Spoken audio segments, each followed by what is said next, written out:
Deciding to do a 70.3 less than 70 days from my first Ironman has been quite an experience, and needless to say, I've learned more than I expected. Hey, it's Carleigh and Christian. We're a married couple that can't seem to say no to crazy adventures. Last week, I took you on a workout with me and spilled the beans about my plan to race Ironman 70.3 Oceanside. Don't forget to subscribe for new videos every week.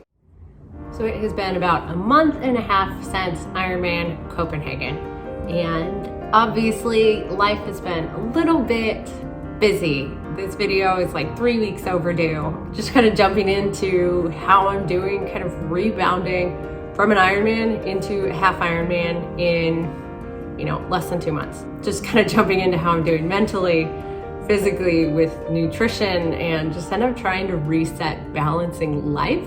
Because training for Copenhagen, I basically put everything on hold except for the race and work, and that wasn't sustainable anymore. So needless to say, I had to do a little bit of reset, and that's kind of where we're at now. So in terms of kind of my life balance, I'm not sure I'm doing much better.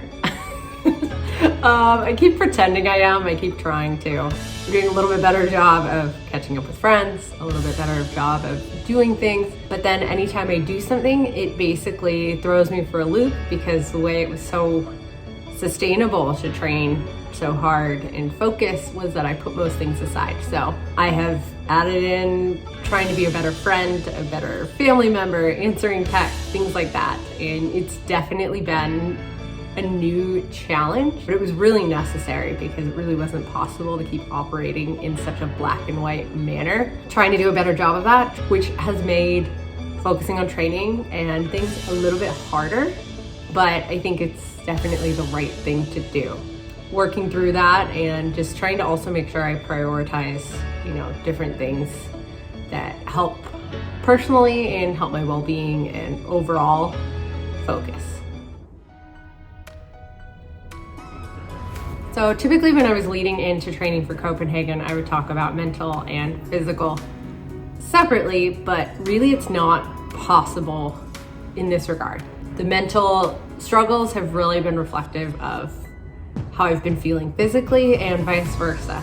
So overall, I do think the biggest challenge has been the mental aspect. Definitely gone through a few waves of burnout, definitely gone through a few waves of being less sharp than I was right before the race, and keeping to remind myself that you just did an Ironman, your body was recovering, and that took a lot of kind of mental strength to go through. And then obviously on the physical front, I was not performing the same way. I was needing to slow down. I was just needing to make sure I listened to my body and recovered well.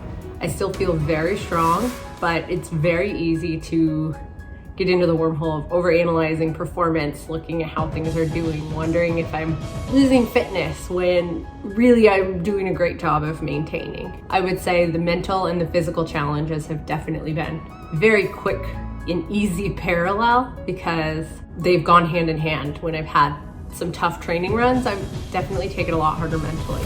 So I'm trying to take the time to journal, and focus on myself and focus on all the things that will make me in a better place. And just being kind to myself when I have a bad workout or a bad run, that it's okay and that you're jumping back pretty quickly is kind of a big step to continue to train after such a long dedicated training cycle. So that's kind of been my back and forth challenge. It's a little bit of a roller coaster, to say the least, but kind of pushing through and learning a lot about myself as I do that.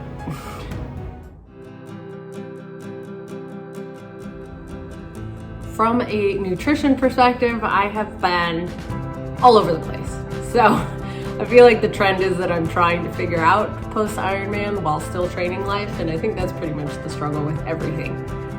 Nutrition-wise, I ate whatever I wanted in Denmark because I didn't even know what food was half the time. I was too lazy to cook when we got back, and so we ate a lot of takeout, and so I'm trying to get back into meal prepping, trying to kind of reset the routine when I got lazy for a little, which is completely understandable. But trying to get back into meal prepping, trying to get back into not ordering takeout because my bank account wants that to stop, and kind of another focus of how do I maintain this in the long term to make sure I'm fueling properly, to make sure I'm fueling for the training I'm doing, and then also balancing it all with going out to dinner with friends. So it's been a new focus as well, and I think kind of the trend overall is just balancing the world now with continuing to train.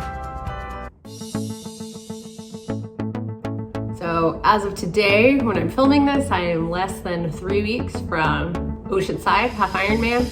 That's really bizarre to say, but I've finally gotten my final details and things like that. By the time I post this, it's gonna be even closer, and it'll be here really, really quickly. But I think overall, just focusing on learning how to do this while balancing life has been kind of the overall trend.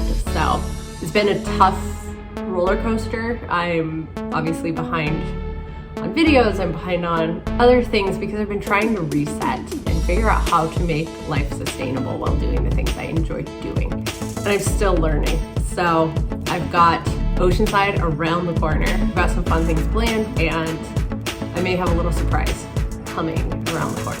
So subscribe, follow along, share with your friends. Excited to kind of share the journey, and hopefully convince a few people that it's okay to try crazy things.